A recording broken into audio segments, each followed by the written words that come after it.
आइए आज बात प्रारंभ करते हैं भारत के सर्वोच्च न्यायालय पर। संविधान के भाग 5 का अध्याय 4 सर्वोच्च न्यायालय के प्रावधानों का विस्तार से वर्णन करता है। भारतीय संवैधानिक व्यवस्था में सर्वोच्च न्यायालय हमारी न्यायिक व्यवस्था के शीर्ष पर स्थित है। संसद को सर्वोच्च न्यायालय की संरचना में, जजों की योग्यता में, उनकी पदावधि में, उनके त्यागपत्र, शपथ आदि संबंधी प्रावधानों में और यहाँ तक कि सर्वोच्च न्यायालय की अधिकारिता में भी परिवर्तन करने का अधिकार मिला हुआ है। भारतीय संविधान के अनुच्छेद 124(1) के अनुसार सर्वोच्च न्यायालय एक मुख्य न्यायाधीश और अन्य न्यायाधीशों से बनेगी और इन अन्य न्यायाधीशों की संख्या में समय और आवश्यकता के अनुसार निरंतर परिवर्तन किया जाता रहेगा। जब संविधान प्रारंभ हुआ या संविधान लागू हुआ, उस समय भारतीय सर्वोच्च न्यायालय में एक मुख्य न्यायाधीश और 7 अन्य न्यायाधीश थे, लेकिन समय, परिस्थितियों और जनसंख्या के दबाव को देखते हुए आज सर्वोच्च न्यायालय के कुल न्यायाधीशों की संख्या 34 हो गई है, जिसमें एक मुख्य न्यायाधीश हैं और 33 अन्य न्यायाधीश हैं। संविधान के अनुच्छेद 124(2) के अनुसार न्यायाधीशों की नियुक्ति भारत का राष्ट्रपति करेगा। भारत का राष्ट्रपति सर्वोच्च न्यायालय के न्यायाधीशों की नियुक्ति करते समय सर्वोच्च न्यायालय के और उच्च न्यायालय के ऐसे जजों से परामर्श करेगा जिनसे वह परामर्श करना आवश्यक समझता है। लेकिन इस दशा में यदि जिसमें अन्य न्यायाधीशों की नियुक्ति करनी है सर्वोच्च न्यायालय के अंतर्गत, उसमें भारत के मुख्य न्यायाधीश से राष्ट्रपति द्वारा परामर्श करना बाध्यकारी होगा। सर्वोच्च न्यायालय ने एक मुकदमे के दौरान यह व्यवस्था दी थी कि राष्ट्रपति को न्यायाधीशों का नाम सुझाते समय सर्वोच्च न्यायालय का मुख्य न्यायाधीश अपने 5 वरिष्ठतम न्यायाधीशों से परामर्श करेगा। यदि सबकी एक राय हुई, किसी नाम पर एक सहमति बन गई, तो उस नाम का सुझाव भारत के राष्ट्रपति को दे दिया जाएगा। लेकिन यदि न्यायाधीशों के नाम पर सर्वोच्च न्यायालय के मुख्य न्यायाधीश अपने 5 वरिष्ठतम सहयोगियों के साथ कोई सर्वानुमति या सर्वसहमति नहीं बना पाए, तो ऐसी स्थिति में उन्हें अपने 5 वरिष्ठ न्यायाधीशों को यह बताना होगा कि किस न्यायाधीश ने किस व्यक्ति के नाम पर असहमति व्यक्त की है और उसके पीछे कारण क्या है। लेकिन भारत के राष्ट्रपति को जो अंतिम सुझाव दिया जाएगा, उसमें सर्वोच्च न्यायालय के मुख्य न्यायाधीश की राय को वरीयता दी जाएगी। अनुच्छेद 124(2) के अनुसार सर्वोच्च न्यायालय का कोई भी न्यायाधीश भारत के राष्ट्रपति को संबोधित करके अपना त्यागपत्र सौंप सकता है या उसे महाभियोग की प्रक्रिया के द्वारा पद से हटाया जा सकता है। संविधान के अनुच्छेद 124(3) के अनुसार सर्वोच्च न्यायालय में न्यायाधीश नियुक्त होने के लिए योग्यताएं इस प्रकार हैं। वह भारत का नागरिक हो, किसी उच्च न्यायालय या ऐसे ही 2 या 2 से अधिक न्यायालयों का 5 वर्ष तक न्यायाधीश रहा हो, या किसी उच्च न्यायालय या उच्च न्यायालयों में 10 वर्ष तक वह अधिवक्ता रहा हो, या वह भारत के राष्ट्रपति की राय में पारंगत विधिवेत्ता हो।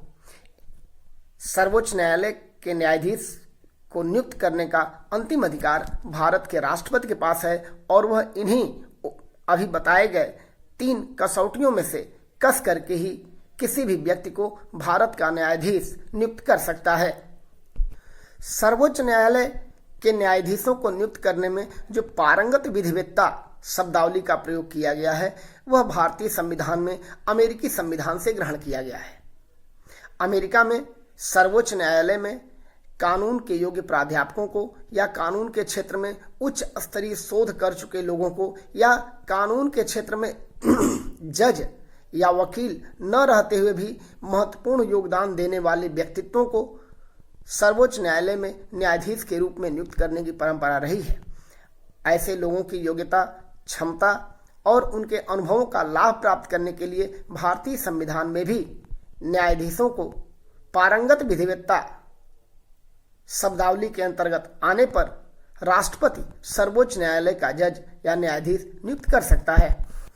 सर्वोच्च न्यायालय के न्यायाधीश को शपथ ग्रहण कराने का दायित्व भारत के राष्ट्रपति का है, लेकिन यदि वह किसी कारण से शपथ ग्रहण कराने में असमर्थ है तो वह अपने किसी प्रतिनिधि को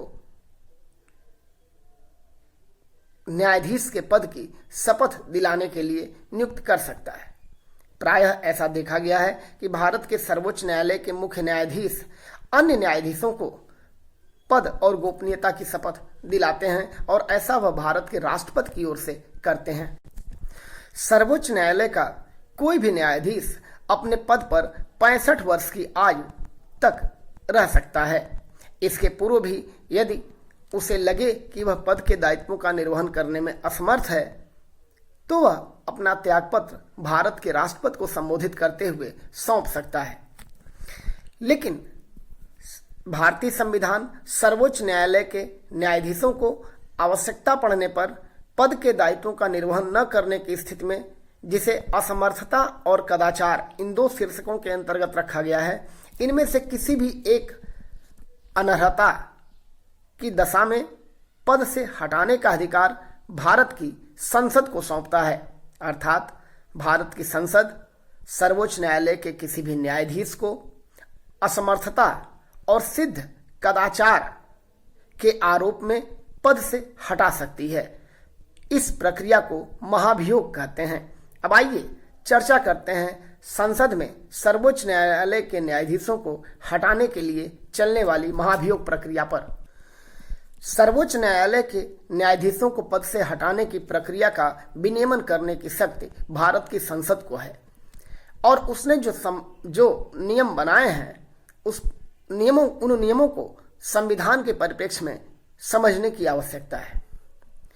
सर्वोच्च न्यायालय के किसी भी न्यायाधीश को पद से हटाने का केवल दो आधार है, एक असमर्थता और दूसरा सिद्ध कदाचार। असमर्थता की परिभाषा यह कहकर की गई है कि कोई भी न्यायाधीश किसी भी समय शारीरिक या मानसिक रूप से अक्षम हो सकता है, असमर्थ हो सकता है या अपने पद के दायित्वों का निर्वहन करने की स्थिति में नहीं रह सकता है। ऐसी स्थिति में उचित यही होगा कि वह न्यायाधीश अपने पद से त्यागपत्र दे दे। लेकिन यदि कोई न्यायाधीश अपने पद से त्यागपत्र नहीं देता है और अपने पद के दायित्वों का निर्वहन करने में पूरी तरीके से असमर्थ हो जाता है तो उस न्यायाधीश को पद से हटाने का अधिकार भारत की संसद को है। कदाचार की परिभाषा यह कहकर की गई है कि न्यायाधीशों से हम उच्च नैतिक मानदंडों और ईमानदारी के उच्चतम सूत्रों को अपनाने की अपेक्षा करते हैं। न्यायाधीश सार्वजनिक जीवन में शुचिता के उच्चतम मानदंडों का पालन करेंगे। यदि न्यायाधीश ऐसा नहीं करते तो वह कदाचार के दोषी होंगे या कदाचार की परिभाषा में भ्रष्ट आचरण भी आता है। सर्वोच्च न्यायालय के न्यायाधीशों को इन्हीं दो आधारों पर असमर्थता और सिद्ध कदाचार के आधार पर पद से हटाया जा सकता है। संसद ने जो नियम बनाया है इस संदर्भ में वह इसलिए बनाया कि अत्यंत आवश्यकता होने पर भी न्यायाधीशों को पद से हटाया जाए। न्यायाधीशों को हटाना कोई राजनीतिक व्यंग्य नहीं है या अगंभीर सांसदों द्वारा इस प्रकार का कोई प्रस्ताव न लाया जाए। इसको रोकने के लिए जो नियम है उसमें संसद ने यह प्रावधान कर दिया है कि लोकसभा में कम से कम 100 सदस्य सर्वोच्च न्यायालय के किसी भी न्यायाधीश को हटाने के लिए प्रस्ताव ला सकते हैं। अर्थात यदि सर्वोच्च न्यायालय के न्यायाधीश को पद से हटाने का कोई प्रस्ताव आता है तो कम से कम 100 सांसदों द्वारा जो लोकसभा के हों उनके द्वारा समर्थित होना चाहिए। और यदि यह प्रस्ताव राज्यसभा में आता है तो राज्यसभा के कम से कम 50 सांसदों द्वारा यह प्रस्ताव समर्थित होना चाहिए। सर्वोच्च न्यायालय के न्यायाधीशों को हटाने का प्रस्ताव, जिसे महाभियोग कहा जाता है, वह भारतीय संसद के किसी भी सदन में, चाहे लोकसभा में या राज्यसभा में, दोनों में से किसी में भी पहले प्रस्तुत किया जा सकता है। सर्वोच्च न्यायालय के न्यायाधीश को संसद के दोनों सदन अपने कुल सदस्य संख्या के बहुमत और उपस्थित एवं मतदान में भाग लेने वाले सदस्यों के 2/3 बहुमत से हटा सकते हैं। लेकिन महाभियोग का यह प्रस्ताव संसद के दोनों सदनों में प्रस्तुत और पारित होना चाहिए। यदि एक सदन में प्रस्ताव पारित हो गया और दूसरे सदन ने उस प्रस्ताव से अपनी असहमति व्यक्त कर दी तो ऐसी स्थिति में सर्वोच्च न्यायालय का न्यायाधीश अपने पद से नहीं हटेगा, वह पद पर बना रहेगा। संविधान के प्रावधान के अनुसार सर्वोच्च न्यायालय के किसी भी न्यायाधीश को पद से हटाने के लिए जो प्रस्ताव संसद के दोनों सदनों में लाया जाता है वह एक ही सदन में प्रस्तुत और पारित होना चाहिए। यदि सदन का सत्रावसान हो जाता है तो न्यायाधीशों को हटाने की जो महाभियोग की प्रक्रिया प्रारंभ हुई थी वह पूरी तरीके से रद्द हो जाएगी और फिर नए सत्र में नए सिरे से महाभियोग की प्रक्रिया का प्रारंभ होगा।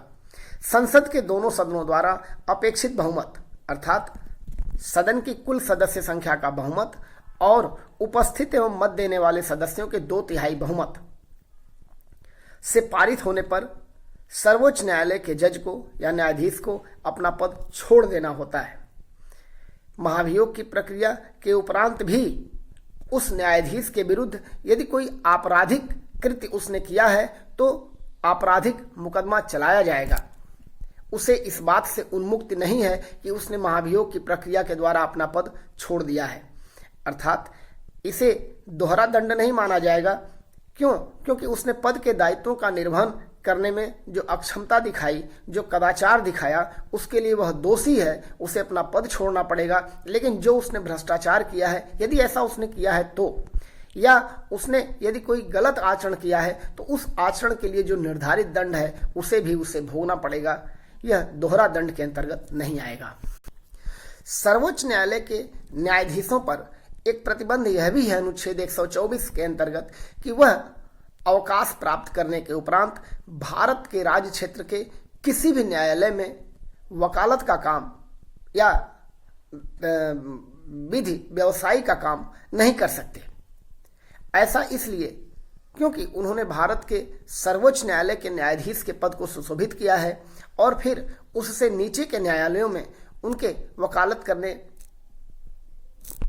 से पद की गरिमा में कोई वृद्धि नहीं होगी बल्कि कमी ही होगी। इसलिए उनको भारत के राज्य क्षेत्र के किसी भी न्यायालय में अवकाश प्राप्त करने के उपरांत कार्य करने पर प्रतिबंध लगा दिया गया है।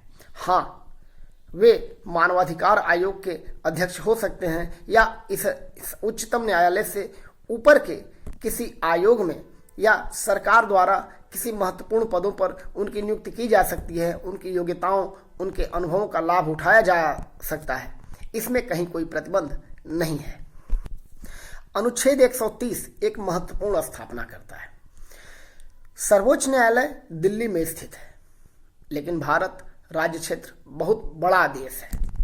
यदि आवश्यकता पड़ी तो सर्वोच्च न्यायालय की बैठकों को भारत के किसी अन्य भाग में आयोजित करने और वहां जाकर निर्णय करने का अधिकार भी सर्वोच्च न्यायालय के पास है। लेकिन इसके लिए सर्वोच्च न्यायालय के मुख्य न्यायाधीश को भारत के राष्ट्रपति की अनुमति लेनी होगी और उनकी अनुमति के उपरांत ही वे दिल्ली के अतिरिक्त भारत के किसी भी अन्य भाग में सर्वोच्च न्यायालय की कार्रवाई का संचालन कर सकते हैं या बैठक आयोजित कर सकते हैं। अब बात करते हैं सर्वोच्च न्यायालय की अधिकारिता की। सर्वोच्च न्यायालय के पास 4 प्रकार की अधिकारिता है। एक प्रारंभिक अधिकारिता, दूसरा अपीलीय अधिकारिता दीवानी के क्षेत्र में और फौजदारी के क्षेत्र में, तीसरा परामर्शदात्री अधिकारिता और चौथा है अभिलेख न्यायालय के रूप में कार्य करने की क्षमता। अब इन चारों शीर्षकों पर हम क्रमबद्ध ढंग से बात करेंगे। आइए सबसे पहले बात प्रारंभ करते हैं सर्वोच्च न्यायालय की प्रारंभिक अधिकारिता पर। भारतीय संविधान के अनुच्छेद 131 के अनुसार भारत के सर्वोच्च न्यायालयों को 3 मुद्दों पर प्रारंभिक अधिकारिता होगी। प्रारंभिक अधिकारिता का तात्पर्य यह है कि ऐसे मामलों की सुनवाई भारत के सर्वोच्च न्यायालय के अलावा भारत के अन्य किसी भी न्यायालयों में नहीं होगी। ऐसे मामले सर्वोच्च न्यायालय की प्रारंभिक अधिकारिता में आते हैं जिसमें सुनवाई करने का एकमात्र अधिकार भारत के सर्वोच्च न्यायालय को है। प्रारंभिक अधिकारिता ऐसे मामलों में भारत के सर्वोच्च न्यायालय को प्रारंभिक अधिकारिता है जहां 2 राज्यों के बीच आपस में कोई विवाद उत्पन्न हो गया हो। दूसरा, एक और भारत सरकार हो और दूसरी तरफ कोई राज्य या एक से अधिक राज्यों के बीच कोई विवाद उत्पन्न हो गया हो, अर्थात एक और भारत सरकार है और दूसरी तरफ कोई अकेला राज्य है या एक से अधिक कुछ राज्य हैं। तीसरी स्थिति, एक और भारत सरकार और कोई राज्य या राज्यों का समूह हो और दूसरी तरफ कोई अकेला राज्य या राज्यों का समूह है। इन तीनों ही दशाओं में से संबंधित किसी भी प्रकार के मामले की सुनवाई केवल और केवल भारत के सर्वोच्च न्यायालय में होगी। अन्य किसी भी न्यायालय को इस मामले में सुनवाई का कोई भी अधिकार नहीं होगा। इस पूरी बात को यदि संक्षेप में कहा जाए तो ऐसे कहा जा सकता है कि भारत में इकाई राज्यों के बीच होने वाले विवाद या केंद्र और राज्य या केंद्र और राज्यों के बीच उत्पन्न होने वाले समस्त विवाद भारत के सर्वोच्च न्यायालय के द्वारा ही सुने जाएंगे और निपटाए जाएंगे। इस मामले में अन्य किसी भी न्यायालय को कोई अधिकारिता नहीं होगी। इस प्रकार का प्रथम वाद 1961 में आया जो बंगाल राज्य और केंद्र सरकार के बीच विवाद से जुड़ा हुआ था। संविधान केवल सर्वोच्च न्यायालय की प्रारंभिक अधिकारिता का ही वर्णन नहीं करता बल्कि वह यह भी बताता है कि वे कौन से मुद्दे हैं जो सर्वोच्च न्यायालय की भी सुनवाई से बाहर होंगे, अर्थात उन मामलों की सुनवाई सर्वोच्च न्यायालय नहीं कर सकता। सर्वोच्च न्यायालय जिन मामलों की सुनवाई नहीं कर सकता उनका क्रमबद्ध वर्णन इस प्रकार है। 1, स्वतंत्रता के पूर्व देशी रियासतों द्वारा किए गए समझौते या डोमिनियन स्टेट्स की हैसियत से भारत सरकार द्वारा किए गए कोई भी समझौते, संधियां, अंतर्राष्ट्रीय करार या किसी प्रकार की दी हुई कोई आर्थिक प्रत्याभूति सर्वोच्च न्यायालय की सुनवाई के बाहर होगी। ऐसे मामलों की सुनवाई भारत का सर्वोच्च न्यायालय नहीं कर सकता। दूसरा, अनुच्छेद 262 के अंतर्गत अंतर्राज्यीय नदियों के जल विवादों की सुनवाई भारत की संसद में होगी और संसद अंतर्राज्यीय जल विवादों के समाधान का प्रयास करेगी, उसके बारे में अधिकरण बनाएगी और वह अधिकरण या ट्रिब्यूनल उस मामले की अंतिम सुनवाई करेगा। ऐसे मामलों को जो अंतर्राज्यीय नदियों के जल बंटवारे से जुड़े हुए हैं, इस मामले की सुनवाई भी भारत के सर्वोच्च न्यायालय में नहीं होगी। तीसरा, अनुच्छेद 280 के अंतर्गत वित्त आयोग को सौंपे गए समस्त विषयों और उनके बारे में दी गई संस्तुतियों जो वित्त आयोग के द्वारा दी जाएंगी, इस पर विचार करने का अधिकार सर्वोच्च न्यायालय की परिधि में नहीं आता। अगला, अनुच्छेद 257(4) के अनुसार भारत सरकार ने यदि किसी राज्य को कोई निर्देश दिया है सड़कों, पुलों या रेलों की सुरक्षा से संबंधित और इस बारे में और इस सुरक्षा में राज्य ने कोई वित्तीय खर्च किया हो या राज्य ने जो धन खर्च किया हो, उसको लेकर यदि केंद्र और राज्यों के बीच कोई विवाद उत्पन्न होता है तो ऐसे विवाद की सुनवाई सर्वोच्च न्यायालय के मुख्य न्यायाधीश द्वारा नियुक्त कोई मध्यस्थ ही करेगा। ऐसे मामलों की सुनवाई सर्वोच्च न्यायालय की परिधि में नहीं आती। इसके अलावा अनुच्छेद 258 के अनुसार संघ सरकार ने राज्य सरकार के अधिकारियों को यदि कोई कार्य या कोई जिम्मेदारी सौंपी हो और उस जिम्मेदारी या कार्य के संपादन में कोई व्यय हुआ हो और उस व्यय को लेकर केंद्र और राज्य के बीच कोई विवाद उत्पन्न हो गया है, तो ऐसे विवाद की सुनवाई भी भारत के सर्वोच्च न्यायालय में नहीं होगी। अर्थात हमारा संविधान यदि सर्वोच्च न्यायालय को कुछ मुद्दों पर प्रारंभिक अधिकारिता देता है, अर्थात ऐसे मामले हैं जिन पर केवल और केवल भारत के सर्वोच्च न्यायालय में सुनवाई होगी, तो वहीं कुछ ऐसे भी मामले हैं जो सर्वोच्च न्यायालय के लिए स्पष्ट रूप से वर्जित कर दिए गए हैं। यद्यपि संविधान में तो वर्णित नहीं है, लेकिन मेरी अपनी समझ से दो मुद्दे और हैं जो सर्वोच्च न्यायालय की प्रारंभिक अधिकारिता के अंतर्गत ही आते हैं। यद्यपि इनका वर्णन संविधान में नहीं है।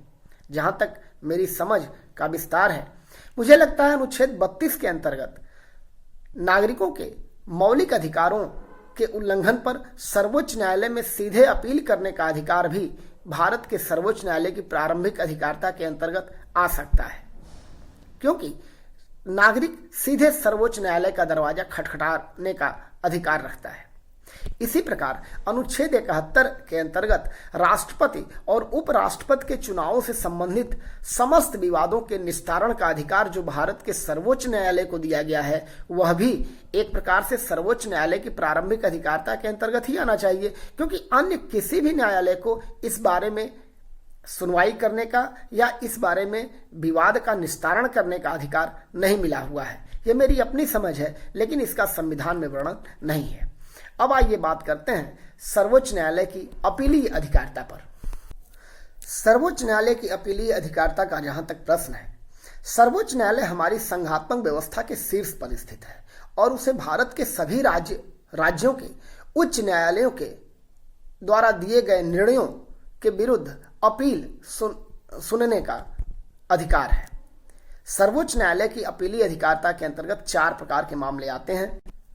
1 संवैधानिक मामले, 2 सिविल मामले, 3 दांडिक मामले या फौजदारी के मामले, और 4 है विशेष अनुमति से सर्वोच्च न्यायालय द्वारा मंगाए गए मुकदमे या सर्वोच्च न्यायालय में अपील के लिए दी गई इजाजत। अब बात करते हैं संवैधानिक मामलों पर। भारत के किसी भी उच्च न्यायालय द्वारा अनुच्छेद 132(1) के अंतर्गत दिए गए किसी भी निर्णय में, चाहे वह सिविल हो, दांडिक हो या अन्य प्रकार के निर्णय हो, यदि वह अनुच्छेद 134 के अंतर्गत यह प्रमाणित कर देता है या यह प्रमाण पत्र देता है कि इस विवाद में या इस मुकदमे में संविधान की व्याख्या का कोई कानूनी प्रश्न छुपा हुआ है, तो ऐसे संवैधानिक मामलों की सुनवाई केवल और केवल भारत के सर्वोच्च न्यायालय में ही होगी। उच्च न्यायालय को यह लगना चाहिए कि उस विशेष मामले में संविधान की व्याख्या का कोई प्रश्न है, तभी वह प्रमाण पत्र देगा।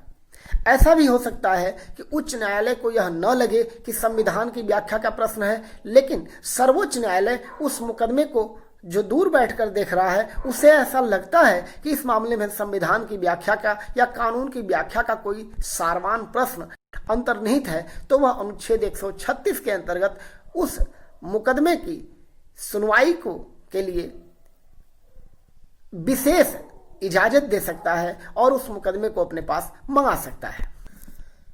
अब सिविल मामलों में अपील पर बात करते हैं। उच्च न्यायालय द्वारा किसी भी सिविल मामले में दिए गए निर्णय, डिग्री या आदेश से संबंधित अपील उच्चतम न्यायालय या सर्वोच्च न्यायालय में तभी होगी जब उच्च न्यायालय यह प्रमाण पत्र दे कि 1 इस मुकदमे में संविधान की कोई व्याख्या का प्रश्न जुड़ा हुआ है, या 2 उच्च न्यायालय को यह लगे कि इस विवाद की सुनवाई भारत के सर्वोच्च न्यायालय में होनी चाहिए। तो सिविल मामलों में केवल इन्हीं 2 शर्तों के अधीन कोई व्यक्ति सर्वोच्च न्यायालय में अपील कर सकता है। दांडिक मामलों में अपील अनुच्छेद 134 के अंतर्गत आती है। दांडिक मामलों में उच्च न्यायालय द्वारा दिए गए किसी निर्णय की अपील सर्वोच्च न्यायालय में 2 आधारों पर हो सकती है। 1, उच्च न्यायालय ने अपने निचले न्यायालय द्वारा किसी अभियुक्त को दिए गए दोष मुक्ति के आदेश को पलट करके मृत्यु दंड दे दिया हो, या उच्च न्यायालय ने निचले न्यायालयों द्वारा सुनी जा रही किसी याचिका को अपने पास मंगा लिया हो और उस किसी भी व्यक्ति को मृत्युदंड का आदेश दे दिया है। इन दो मामलों में अपील सर्वोच्च न्यायालय में की जा सकती है। वैसे तो मृत्युदंड को रोकने के लिए कोई भी व्यक्ति भारत के सर्वोच्च न्यायालय का दरवाजा खटखटा सकता है, यह उसका अधिकार है। फौजदारी के मामलों में सर्वोच्च न्यायालय में अपील तब भी की जा सकती है जब उच्च न्यायालय ने किसी ऐसे व्यक्ति को जिसे आजीवन कारावास की सजा निचले अदालतों ने दी है, उसे मृत्युदंड में बदल दिया। एक और स्थिति में दांडिक मामलों में अपील सर्वोच्च न्यायालय में की जा सकती है जब उच्च न्यायालय स्वयं यह कहे कि इस मुकदमे में कानून या संविधान की व्याख्या का कोई सारवान प्रश्न अंतर्वलित है। तो इन दशाओं में फौजदारी के इन चारों स्थितियों में सर्वोच्च न्यायालय में कोई भी व्यक्ति अपील कर सकता है। अनुच्छेद 136 के अनुसार सर्वोच्च न्यायालय किसी भी व्यक्ति को अपील के लिए विशेष अनुमति दे सकता है, बशर्ते उसे लगे कि इस मुकदमे की सुनवाई उसके द्वारा किया जाना आवश्यक है या इस मुकदमे में कानून या संविधान की व्याख्या का कोई सारवान प्रश्न अंतर्वलित है। सर्वोच्च न्यायालय की शक्तियों में ही एक अन्य अधिकारिता आती है, वह है अनुच्छेद 143 में सर्वोच्च न्यायालय को मिली परामर्शदात्री अधिकारिता या परामर्श देने की अधिकारिता। भारतीय संविधान के अनुच्छेद 143 के अनुसार भारत के सर्वोच्च न्यायालय को भारत के राष्ट्रपति को संवैधानिक मुद्दों पर परामर्श देने का अधिकार है। संविधान निर्माता यह जानते थे कि हमारी संवैधानिक व्यवस्था के शीर्ष पर बैठे हुए व्यक्ति भारत के राष्ट्रपति के समक्ष ऐसी स्थितियां उत्पन्न हो सकती हैं जिसमें वह कानून और संविधान के ऐसे प्रश्नों में उलझ जाए जहां उसे क्या करना चाहिए और क्या नहीं करना चाहिए, इसका निर्णय करना बहुत कठिन हो जाए। ऐसी दशाओं में कानून और संविधान के जानकारों से उसे सलाह मिलनी चाहिए और यही देखते हुए उन्होंने अनुच्छेद 143 का प्रावधान किया, जिसमें भारत के राष्ट्रपति को यह अधिकार है कि वह सर्वोच्च न्यायालय से परामर्श लेकर अपने निर्णय दे या अपने कार्य का संपादन करे। भारतीय संविधान के अनुच्छेद 143 के अंतर्गत भारत के राष्ट्रपति को सर्वोच्च न्यायालय से परामर्श मांगने का अधिकार है। सर्वोच्च न्यायालय से जब भी परामर्श मांगा जाता है तो सर्वोच्च न्यायालय का मुख्य न्यायाधीश अपने 5 वरिष्ठतम न्यायाधीशों से विचार विमर्श करने के उपरांत भारत के राष्ट्रपति को परामर्श देगा। ऐसा हो सकता है कि मुख्य न्यायाधीश द्वारा जो राय दी जा रही हो या मुख्य न्यायाधीश के राय से अन्य न्यायाधीश असंतुष्ट हो, लेकिन जो राय भारत के राष्ट्रपति को दी जाएगी उसमें मुख्य न्यायाधीश के विचारों को ही वरीयता मिलेगी।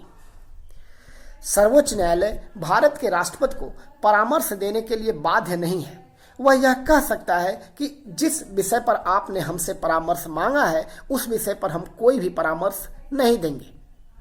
जैसा कि जब भारत के राष्ट्रपति ने अयोध्या मुद्दे पर सर्वोच्च न्यायालय की राय मांगी थी कि वहां मंदिर था या मस्जिद था, तो सर्वोच्च न्यायालय ने अपनी राय देने से मना कर दिया था। ठीक इसी प्रकार जिस तरह सर्वोच्च न्यायालय राष्ट्रपति के द्वारा मांगे गए परामर्श को देने के लिए बाध्य नहीं है, ठीक वैसे ही भारत का राष्ट्रपति भी सर्वोच्च न्यायालय द्वारा जो परामर्श दिया गया है उसे मानने के लिए भी बाध्य नहीं है।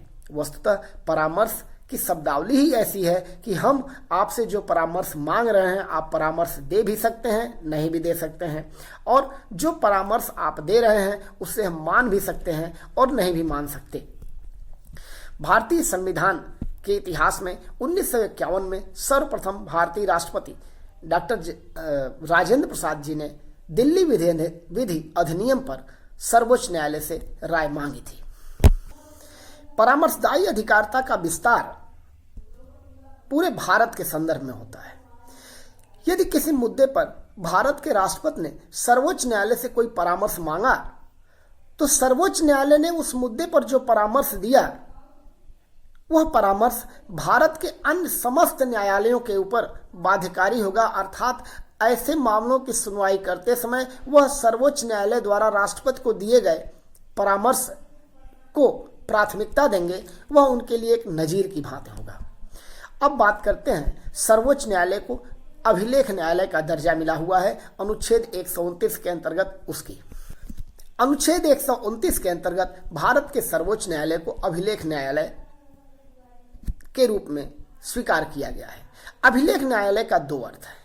प्रथम, सर्वोच्च न्यायालय की संपूर्ण कार्रवाई लिखित रूप में होती है, इसका रिकॉर्ड होता है, और यह जो कार्रवाई होती है वह अधीनस्थ न्यायालयों पर बाध्यकारी होती है। अर्थात सर्वोच्च न्यायालय के निर्णयों का अनुपालन भारत के समस्त न्यायालयों को करना होगा। सर्वोच्च न्यायालय ने यदि किसी मुकदमा विशेष में कोई विशेष निर्णय दिया है तो वह वैसा मुकदमा भविष्य में आने पर अधीनस्थ न्यायालय सर्वोच्च न्यायालय द्वारा दिए गए निर्णयों का अनुसरण कर सकते हैं। दूसरा, अभिलेख न्यायालय का एक अर्थ यह भी होता है कि सर्वोच्च न्यायालय को अपने निर्णयों का अपमान करने वालों को, अपने निर्णयों की अवमानना करने वालों को दंड देने की शक्ति मिली हुई है। यह अभिलेख न्यायालय का अर्थ है। अब एक और शक्ति की बात कर लेते हैं। अनुच्छेद 137 के अंतर्गत सर्वोच्च न्यायालय को मिले हुए न्यायिक पुनरावलोकन के अधिकार का। भारतीय संविधान के अंतर्गत अनुच्छेद 137 जिसमें सर्वोच्च न्यायालय को न्यायिक पुनरावलोकन का अधिकार मिला हुआ है। सर्वोच्च न्यायालय ऐसे किसी भी नियम, विनियम, अधिनियम या दिए गए किसी अध्यादेश को रद्द घोषित कर सकता है जो भारतीय संविधान के लिखित प्रावधानों के विपरीत हो। अर्थात संविधान के विपरीत होने पर सर्वोच्च न्यायालय भारत सरकार के किसी भी आदेश को या संसद द्वारा बनाए गए किसी भी कानून को निरस्त कर सकता है। इसे न्यायिक पुनरावलोकन का अधिकार कहा गया है।